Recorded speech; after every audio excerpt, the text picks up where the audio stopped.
Hi everyone, welcome to digital GK classes. तो ये video बनाने का पर्पस यही है कि आप तैयारी तो बहुत अच्छे से कर रहे होंगे, कंटेंट की प्रैक्टिस कर रहे होंगे, जो भी आप पढ़ रहे हैं, प्रीवियस पेपर लगा रहे होंगे, बुक से लगा रहे होंगे, ऑनलाइन मॉक टेस्ट सब कुछ। बट क्या आपको पता है कि सीटेट ने ऑनलाइन एग्जाम में क्या बदलाव किया है?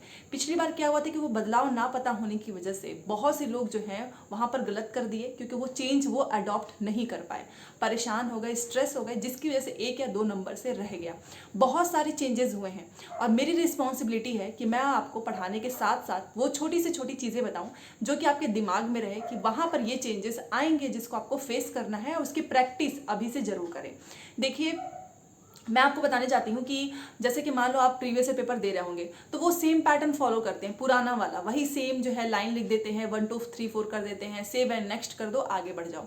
बट इस बार ऐसा नहीं हुआ है। तो प्लीज़ चैनल को सब्सक्राइब करके वीडियो को जरूर लाइक करें, ताकि एग्जामिनेशन तक जब तक है छोटी सी छोटी इन्फॉर्मेशन जो कि आपके बहुत काम की है वो आपको सही समय पर मिले। एग्जाम के बाद वैसे भी पता चलता है कोई फायदा नहीं है। तो आगे बढ़ने से पहले मैं आप सभी को बताना चाहूँगी, आप सीटेट एग्ज़ाम की प्रिपरेशन कर रहे हैं और इसको क्रैक करना चाहते हैं तो ऑलीवुड आप सभी के लिए लेकर आया है क्रैक सीटेट 2023। ये आपको प्राइस दिख रही होगी 349, दोनों पेपर का है। बट अगर आपने DGC कोड यूज किया तो ये आपको केवल 324 रुपये में पड़ेगा। सारी डिटेल्स आपको मेरे description box and comment box में मिल जाएगी, चेकआउट जरूर करें। देखिए, इस बैच में आपको कंप्लीट पेपर 1 एंड पेपर 2 का प्रिपरेशन कराया जाएगा। फ्री 150 मॉक टेस्ट मिलेंगे, full length mock test and sectional test भी मिलेगा दोनों पेपर के लिए। डिटेल नोट्स मिलेगा, बाइलिंगुअल होंगी क्लासेस, चैप्टर वाइज नोट्स मिलेंगे पेपर 1 एंड पेपर 2 के लिए। जो आपका टेस्ट होगा वो हिंदी और इंग्लिश दोनों में अवेलेबल होगा। तो अगर आप ये बैच लेना चाहते हैं तो प्लीज़ कमेंट जरूर करें, और जो लिंक मैंने प्रोवाइड किया है वहां से चेकआउट जरूर करें। जैसा कि मैं पिछली बार का बताऊं तो जब केवीएस का पैटर्न ही फॉलो किया सीटेट ने, और ये चीज़ जो है केवीएस में भी बहुत से लोगों को दिक्कत हुई। जब सीटेट में पहली बार आया, मॉक टेस्ट में बता दिया था कि सीटेट ने कि ऐसा ही आएगा, बट उसको लोगों ने सीरियस नहीं लिया, बहुत से लोगों ने किया नहीं। खैर वो मैंने आप सभी को, लेकिन वहाँ पे एक एक चीज़ मैंने बताया था कि ऐसे ऐसे चेंजेस आ रहे हैं, बट उस टाइम पे लोग सीरियस नहीं हुए। इस बार मैं आपको बोलना चाहूँगी, देखिए आप प्रैक्टिस कर रहे हैं, चाहे बुक से करो, चाहे ऑफलाइन मोड में, चाहे और जैसे प्रीवियस पेपर आप डाउनलोड करके कर रहे हैं तो वो करिए, उसमें कोई दिक्कत नहीं है। बट आपको एक चेंज बता रही हूँ जो कि आपको अपने दिमाग में रखना है, और कोशिश करो कि उस टाइप के कुछ क्वेश्चन आप बनाकर जरूर करें।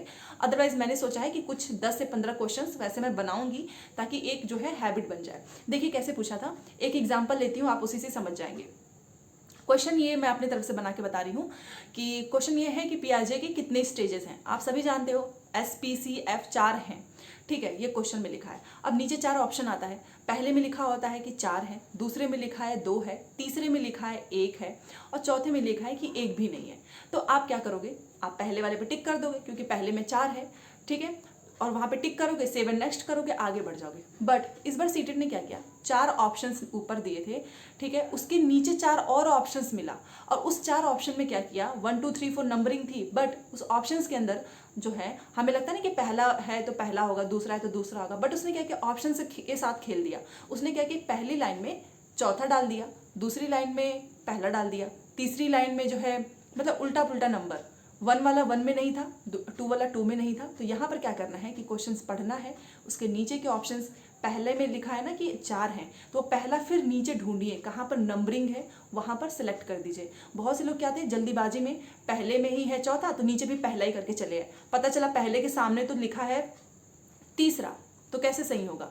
तो ये एक बहुत बड़ा बदलाव, कुछ एक अच्छे बदलाव भी हुए हैं। वो ये है कि पहले क्या होता था कि हमको लैंग्वेज को स्विच करना होता था, क्योंकि हिंदी इंग्लिश में है। CDP में क्या होता है कि कई बार आपको इंग्लिश देखना होता है, कई बार आपको हिंदी करना होता है, तो हम स्विच करते हैं, उसमें भी कुछ सेकंड हमारे खराब होते हैं।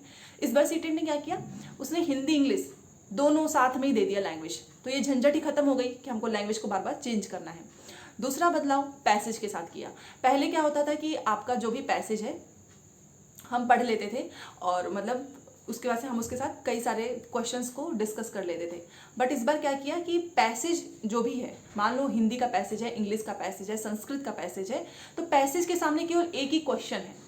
अब क्या होता है कि हम पैसेज में 3 से 4 क्वेश्चन पढ़ लेते हैं, उसके बाद से आंसर लगाते हैं, तो वहां पर भी वो ट्रिक फेल हो गई कि अब वो दिमाग में ही कैसे रहेगा, क्योंकि आपको तो क्वेश्चन आप बार बार आपको स्विच करना होगा क्वेश्चंस को पढ़ने के लिए, वहां पर आपका समय वेस्ट होगा। तो इसकी बहुत ही मजेदार ट्रिक मैं आपको बताऊंगी, जो कि पिछली बार बहुत ही काम आई थी लोगों को, इस बार भी आएगी। तो ये 2 से 3 चेंजेस हैं। उसके बाद से क्या हुआ कि मार्क फॉर रिव्यू की जगह पे फ्लैग वाला ऑप्शन कर दिया था। तो इसमें लोग समझ ही नहीं पाए कि ये फ्लैग क्या है। जैसे कि मार्क फॉर रिव्यू में आप क्वेश्चन का आंसर सेलेक्ट करके आगे बढ़ जाते हो, समय मिलता है तो उसको चेक करते हो, अदरवाइज वो आपका नंबर काउंट हो जाता है। तो इसने क्या किया, मार्क फॉर रिव्यू की जगह पे फ्लैग ऐसे बना हुआ आ रहा था। तो फ्लैग का मतलब भी यही होता है कि आप फ्लैग कर देंगे ना आंसर को सेलेक्ट करके तो भी वो काउंट होगा। तो ये इतने सारे बदलाव हैं। आप सोचिए पहली बार ये बदलाव हुआ था, पहली बार इतने सारे बदलाव देखने को मिले थे ऑप्शंस के साथ। सबसे बड़ा यही था कि उसने ऑप्शंस को इतना घुमा दिया, क्योंकि हमारा माइंड एकदम से वैसा रहता है ना 1 2 3 4 1 2 3 4, पहला है तो पहला कर दो, दूसरा है तो दूसरा। बट नीचे ऑप्शन है पहले की जगह पे चौथा कर दिया है, और जो सबसे लास्ट में है वहां पर पहला कर दिया है। तो ये थोड़ी सी चीजें आई थी वहां पे। ये सारी चीज़ें मैं आपको इसीलिए बताती हूँ ताकि आप अभी से जो है यूज टू हो जाइए। ऐसा ना हो कि आपको वहाँ पे अचानक से पता चले कि अरे ये तो ऑप्शंस में क्या बदलाव कर दिया है, ये पैसेज में तो मैं वो ट्रिक आजमा ही नहीं पा रही हूँ या पा रहा हूँ, तो इससे बहुत दिक्कत हो जाती है। इसलिए मैंने सोचा कि ऑनलाइन एग्जाम में कुछ नए बदलाव हुए और ये सीटेट बता देता है। ऐसा नहीं है कि बताया नहीं था, इस बार भी जो भी बदलाव होगा तो सीटेट के ऑफिशियल वेबसाइट में मॉक टेस्ट दे दिया जाता है। वो इसीलिए दिया जाता है ताकि जो बदलाव होंगे आप उससे पहले ही यूज टू हो जाइए। ठीक है, तो वो मैं आपको बताती रहूँगी जो भी अपडेट आता है। वैसे तो मैं बताती हूँ कि आप सब इतना सपोर्ट करते हैं, तो प्लीज़ वीडियो को लाइक करके चैनल को सब्सक्राइब जरूर कीजिएगा, क्योंकि जो भी इन्फॉर्मेशन आएगी वो छोटी होगी बट बहुत काम की होती है। तो मैं आपको ऐसे ही बताती रहूँगी। मिलते हैं नेक्स्ट क्लास में। Thanks for watching.